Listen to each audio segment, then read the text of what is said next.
여러분 안녕하십니까? YTN 시청자를 위한 옴부즈만 프로그램 시청자의 눈입니다. 먼저 뉴스 진단 시간입니다.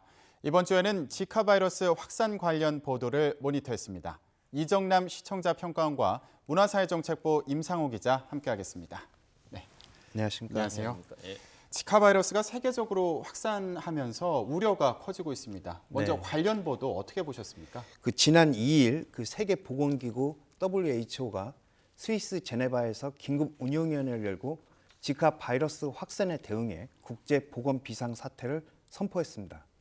지카 바이러스가 브라질 등 남미에서 발생한 이후 최근 미국, 유럽, 아시아 등 세계 전역으로 감염되면서 우리나라는 매개체로 추정 중인 흰줄순 모기가 겨울 전에 활동하지 않기 때문에 국내에는 유입됐거나 전파될 가능성은 거의 없다는 것이 전문가들의 견해입니다. 하지만 해외 감염자가 국내에 유입될 가능성이 적지 않고 또 무엇보다 이 바이러스의 예방, 치료약이 없다는 점이 우려를 키우고 있습니다. 지카 바이러스에 감염되면 보통 발열, 발진, 관절통, 눈 충혈 등 경미한 증상이 나타나고 임산부가 감염되었을 경우에도 일부 신생아에 소두증이 나타나기도 한다고 보도되었는데요. 정확한 증상과 이 바이러스에 대한 설명을 부탁드립니다. YTN은 지난 2일 뉴스앤이슈 시간에 신속하게 감염내과 전문의를 초청해 자세한 내용을 짚어봤습니다. 그리고 빠른 시일 안에 지카 바이러스가 진정될 수 있도록 WHO를 중심으로 한 신속한 국제 공조가 절실히 요구되는 상황인데요. YTN의 적극적인 보도가 필요해 보입니다. 네, 그렇다면 먼저 지카 바이러스에 대해서 좀 더 자세히 설명 부탁드립니다. 네, 지카 바이러스는 지난 1947년이죠. 아프리카 우간다 지카 숲의 원숭이에게서 처음 발견됐는데 감염된 흰줄 순모기에 의해서 감염됩니다. 그동안 아프리카와 동남아시아에서 발병됐다 사라진 것으로 알려졌는데 지난해부터 브라질 등 중남미와 유럽, 미국에서도 발병 사례가 나타났습니다. 주로 열대성 질병인 황열을 퍼뜨리는 흰줄 순모기에 물려서 감염되는 확률이 높은 것으로 추정되는데요. 임신한 여성이 지카 바이러스에 걸렸을 경우 태아에게 전염될 수 있습니다. 지카 바이러스 감염의 가장 흔한 증상은 고열과 발진, 호흡곤란, 근육통, 두통, 안구, 출혈 등입니다. 잠복기는 약 2주고 감염되면 2에서 7일 정도 증상이 나타납니다. 하지만 감염돼도 증상이 뚜렷하게 나타나지 않을 수 있고 증상도 오래가지 않기 때문에 감염된 사실을 알지 못하고 지나가는 경우도 많습니다. 다음은 YTN 보도에 대해 말씀드리겠습니다. YTN에서는 지난해 5월부터 국제부를 중심으로 지카 바이러스 관련 내용을 꾸준히 보도해왔습니다. 그런데 지난해 12월 브라질에서 소두증 신생아 출산이 늘어나고 의심 환자 역시 급증하고 있다는 보도가 이어지면서 지카 바이러스 보도가 본격적으로 시작됐습니다. 당시 브라질 보건국은 브라질 400여 개 도시에서 2,000건이 넘는 의심 사례가 보고됐다고 밝혔습니다. 또 지카 바이러스가 소두증과 연관성이 있다고 확인한 바 있습니다. 지카 바이러스는 이후 중남미 지역으로 급속하게 확산됐습니다. 급기야 브라질 정부는 국가 비상사태를 선포하게 됩니다. YTN은 올해 초 과학계 이슈를 다루면서 지카 바이러스 문제를 전했습니다. 세계적인 과학 잡지인 사이언스를 인용했는데요. 사이언스는 올해 지카 바이러스가 중남미를 넘어서 다른 대륙으로도 빠르게 퍼질 가능성이 있어 주의해야 한다고 지적했습니다. 이후 지카 바이러스는 유럽과 동남아시아에서 감염 사례가 보고됐습니다.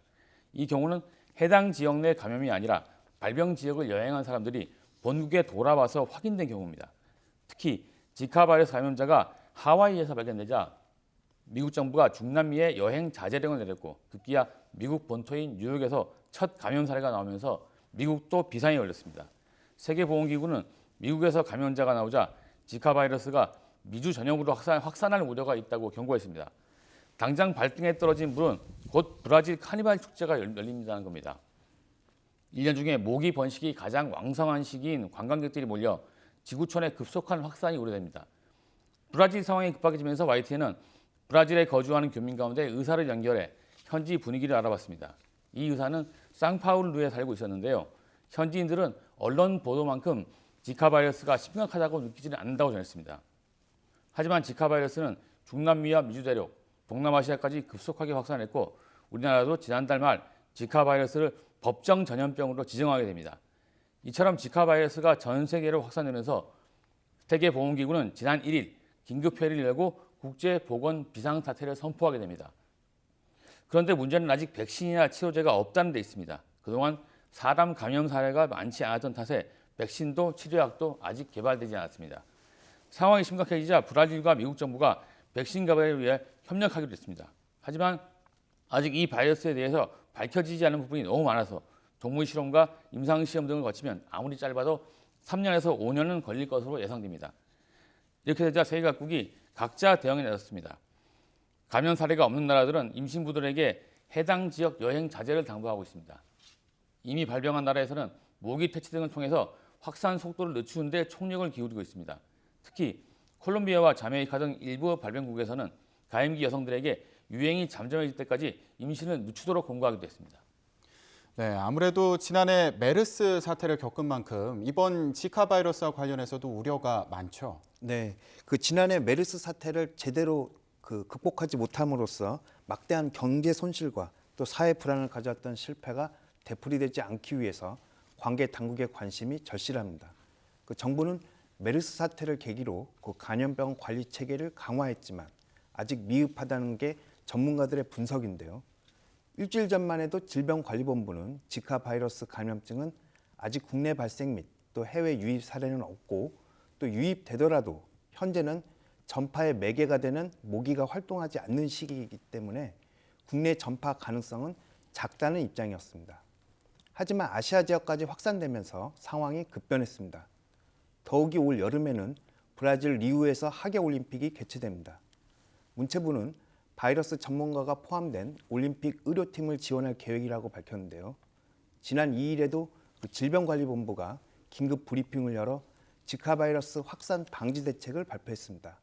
지금까지 나온 정부의 대책에 대해 구체적인 설명을 부탁드립니다. 네, 정부에서 어떻게 대응하고 있는지 궁금한데요. 네, 정부의 첫 대책은 지카 바이러스를 법정 전염병으로 지정한 겁니다. 제4군 법정 전염병으로 지정됐는데요. 제4군 법정 감염병은 국내에서 새롭게 발생했거나 발생할 우려가 있는 감염병 또는 해외에서 국내 유입이 우려되는 감염병입니다. 지카 바이러스가 이미 중남미 등 일부 해외 국가에서 급속하게 퍼지고 있는 만큼 선제에 대응하겠다는 취지입니다. 해당 지역 국가들과 우리나라가 교류가 없는 것이 아니라 일정 수준의 교류가 있는 국가들이기 때문에 서둘러서 지정한 것으로 보입니다. 법정 감염병으로 지정됐기 때문에 지카 바이러스 감염증 환자와 의심 환자를 진료한 의사는 보건소에 즉시 신고해야 합니다. 보건당국은 이를 통해서 즉각적인 환자 확인과 역학조사 등 감염병 예방법에 규정된 방역 조치를 신속하게 수행할 계획입니다. 지카 바이러스를 신고하지 않거나 거짓 신고를 하면 200만 원 이하의 벌금을 물게 됩니다. 방역당국은 전문가들로 대책반을 마련하고 지카 바이러스의 확산 상황을 예의주시하고 있습니다. 지난 2일에는 범정부 차원의 대응책을 발표했습니다. 세계보건기구가 하루 전날 국제보건 비상사태를 선포한 바로 직후였습니다. 생각보다 빠른 대응이었다는 평가가 나오고 있는데요. 지난해 메르스 때 뒤늦은 대응으로 온 나라가 큰 혼란에 빠진 것을 감안한 조치로 보입니다. 보건당국은 이날 오전 위기평가회를 열었습니다. 아직 해외에서 국내로 환자가 유입된 사례가 없고 현재 국내 매개 모기의 활동이 없는 만큼 위기 경보 수준은 관심으로 유지한다고 밝혔습니다. 다만 국내 유입과 확산 방지를 위한 방역 조치는 더 강화하겠다고 설명했습니다. 구체적으로 보면 바이러스 진단 체계와 치료 의뢰 기준을 마련했습니다. 의심되는 치료는 의료기관에서 국립보건연구원으로 보내져 검사를 합니다. 매개체 감시와 방제도 강화되는데요. 매개 모기의 전국 분포를 조사하고 남미 지역 등에서 들어오는 항공기에 소독을 실시하고 검역구역은 방제를 실시합니다. 입국자 역시 검역을 실시하고 출국자를 대상으로 지카 바이러스 예방과 홍보를 강화할 계획입니다. 임신부 보호 대책도 내놨습니다. 지카 바이러스 감염자가 발생한 나라로의 여행은 연기를 권고하고 임신부 교육 홍보 자료를 개발해서 분만기관과 인터넷 등에 제공할 예정입니다. 또 위험 지역에 노출된 임신부는 검사를 실시하고 태아에 대한 모니터링도 강화합니다. 일반 국민 행동 수칙도 발표했는데요. 해외로 여행 가려는 국민은 여행지가 최근 2개월 내 지카 바이러스 발생 국가인지를 확인하고 모기 예방법을 숙지해야 합니다. 여행 중에는 방충망이 있고 냉방이 잘 되는 숙소에서 생활하고 외출할 때는 모기 퇴출 제품을 사용하고 긴팔 상의와 바지를 착용할 것을 당부했습니다. 여행 후에 한 달은 헌혈하지 말고 2주 이내 의심 상황이 발생되면 의료기관을 방문해 해외여행한 사실을 알리고 진료를 받는 것이 좋습니다. 보건당국은 앞으로도 국민 입장에서 필요한 예방 수칙과 질병 정보 등을 다양한 매체를 통해서 전달할 예정입니다. 앞서 말씀드렸지만 지카 바이러스가 아직 국내에 유입되지 않았고 전파 가능성도 낮다는 것이 방역과 감염 전문가들의 의견입니다. 하지만 가능성이 낮다고 해서 대비를 안 할 수 없는 게 현실입니다. 지난해 메르스 사태에서 봤듯이 감염병 대비는 아무리 철저해도 지나치지 않기 때문입니다. YTN은 앞으로도 지카 바이러스의 해외 발생 상황과 백신 등 치료제 개발 현황, 국내 방역 당국의 대처 등에 대해서 신속하게 보도하도록 노력할 계획입니다. 네, 앞으로 지카 바이러스 진행 상황 그리고 대응 방안에 대해서 잘 지켜봐야겠습니다. 네, 두 분 말씀 고맙습니다.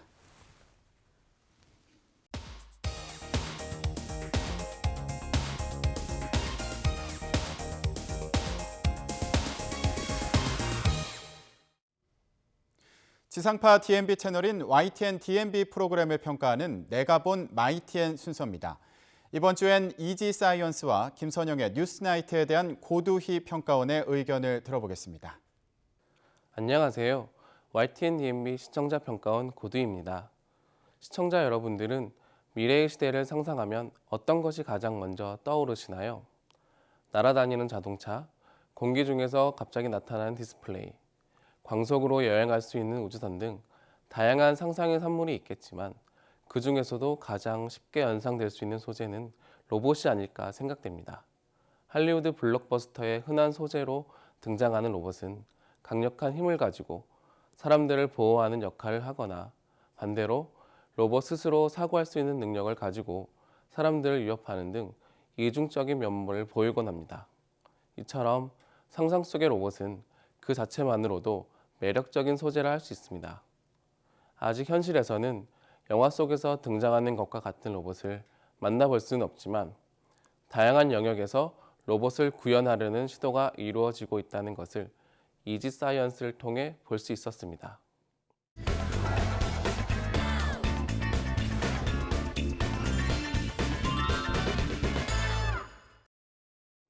세상의 모든 과학을 쉽게 풀어본다라는 슬로건에 이지사이언스는 우리 주위에서 친숙하게 접할 수 있기에 인식하지 못하는 과학기술의 원리를 확인하고 다수의 전문가를 통해 쉽게 이해할 수 있도록 예를 통해 설명하고 있습니다.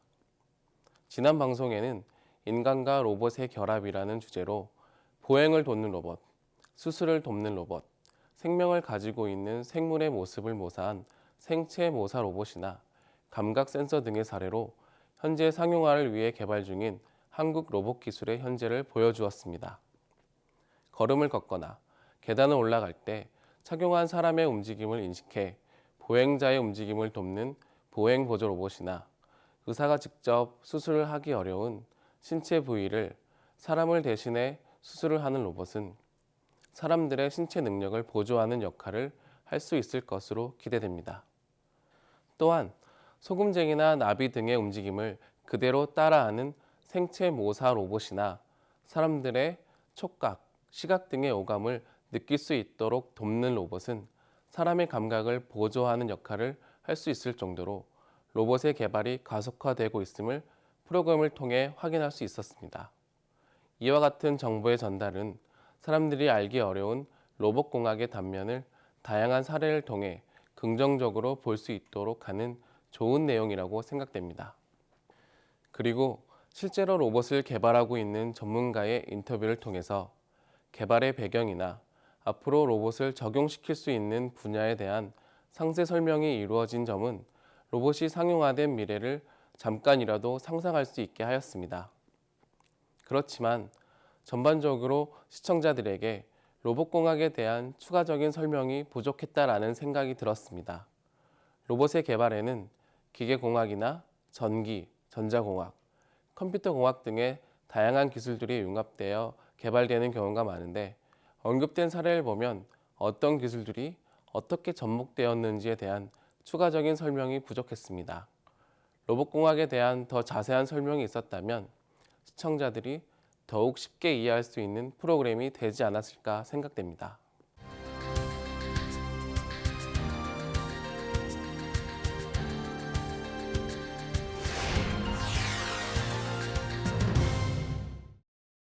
작년 한 해 동안 우리나라를 매우 어지럽게 했던 메르스 사태를 기억하고 있는데요.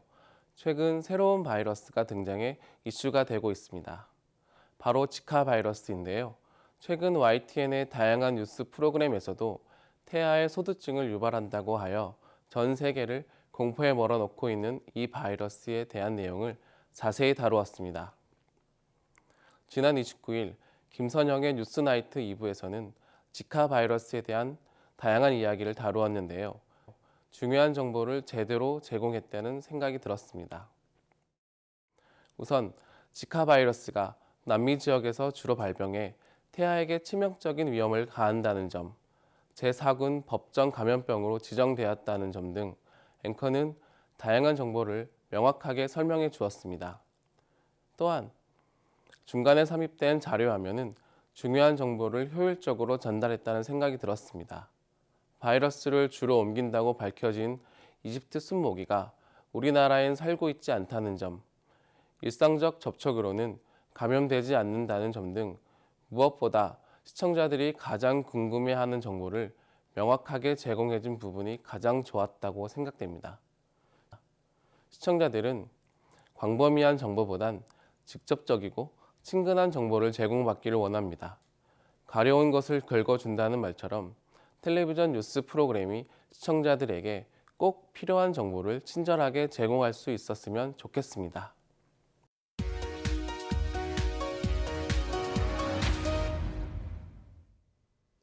이번 순서는 시청자들의 지적사항을 정리한 모니터 보고 시간입니다. YTN 뉴스를 시청하다 보면 영어 표기 자막이나 불명확한 자막이 종종 나타나는데 시청자들은 좀 더 세심한 주의를 요구했습니다. 지난 3일 뉴스타워 일부 헤드라인과 이슈오늘 2부에서 뉴스 속보를 전할 때 브레이킹 뉴스라는 영어 표기를 했습니다. 헤드라인은 다른 방송사 뉴스에서 한글로 쓰는 경우가 많고 브레이킹 뉴스는 속보라는 뜻인데 영어 표기를 하면 의미 전달도 상대적으로 떨어질 것이라고 생각되므로 헤드라인은 한글 표기 헤드라인 또는 주요 기사로 브레이킹 뉴스는 뉴스 속보 또는 특보 정도로 순화했었으면 좋을 것 같다는 지적이 있었습니다. 같은 날 교육부 교육감 끝없는 누리예산 떠밀기라는 관련 기사를 전하면서 이준식 교육부 장관이라는 네임 수퍼가 사용됐는데 사회부총리 겸 교육부 장관이라는 정식 명칭을 사용해 주는 것이 좋을 것 같고 또 앞선 프로그램인 뉴스큐에서도 유일호 부총리 겸 기획재정부 장관이라고 표기됐는데 이 경우도 경제부총리 겸 기획재정부 장관이라는 네임 수퍼를 사용해 줬더라면 더 좋았을 것 같다는 지적이 있었습니다. 그리고 홍합 오징어 활용 오염 방지 물질 개발이란 기사에서 앵커가 개발자인 2명의 교수를 소개했는데 화면에는 두 개발자 중에 한 명으로 보이는 남성의 얼굴만 네임 수퍼 없이 노출됐습니다. 2명 이상의 인물이 등장할 경우 가급적 네임 수퍼를 명기해주면 좋을 것 같다는 지적이 있었습니다. 또 남매에서 사제로 이규혁, 이상화의 동행이라는 자막이 사용됐는데 자칫 시청자들이 두 사람의 관계를 진짜 남매로 착각할 소지가 있는 자막으로 보였습니다. 스포츠에 관심이 있는 시청자들은 친남매로 착각할 정도로 절친한 오빠, 동생이란 뜻을 이해하겠지만 잘 모르는 시청자들은 성이 같은 이 씨라는 점에서 진짜 남매로 착각할 수도 있으므로 구태여 오해를 불러일으킬 수 있는 남매라는 용어를 사용할 필요는 없었다는 시청자 지적이 있었습니다.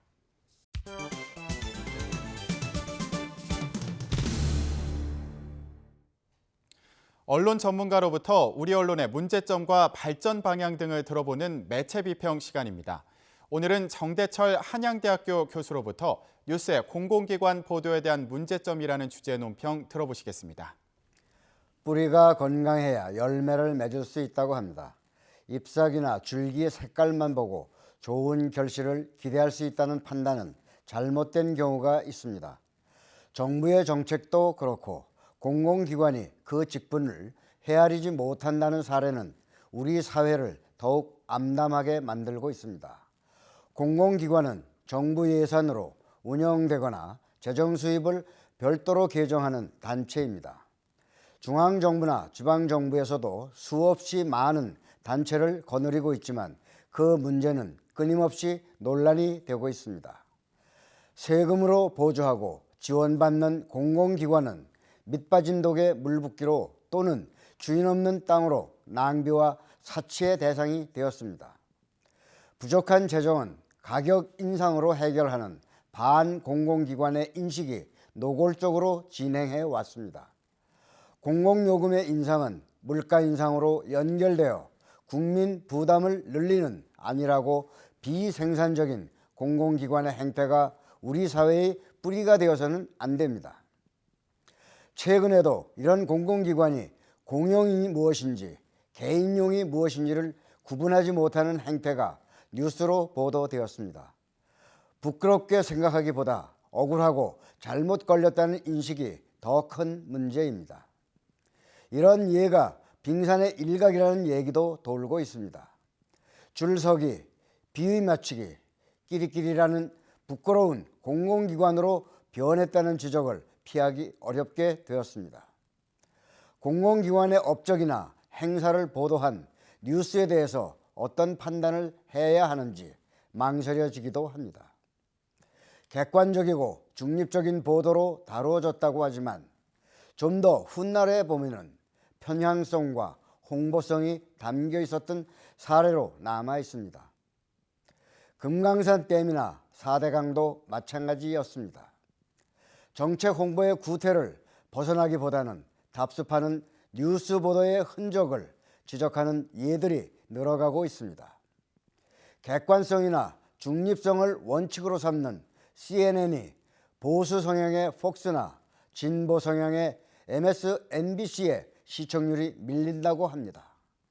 단순한 사실을 객관적으로 보도하는 뉴스는 해석이나 의견이 담겨 있는 뉴스보다 시청률이 저조하다는 것입니다. 미국인들은 좀 더 강렬한 뉴스를 원하고 있는 것으로 달라졌다고 합니다. 강자의 뉴스보다는 약자의 뉴스로 품질을 높이고 다원성을 살려야 한다는 공익 개념의 변화도 공공기관의 뉴스에 대한 방향을 제시하고 있습니다.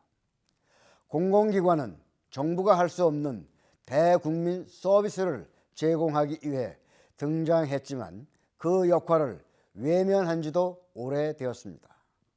예산의 낭비와 불신을 키워가는 표상으로 변모해 가고 있습니다. 뉴스의 사회적 기능을 확대해야 합니다.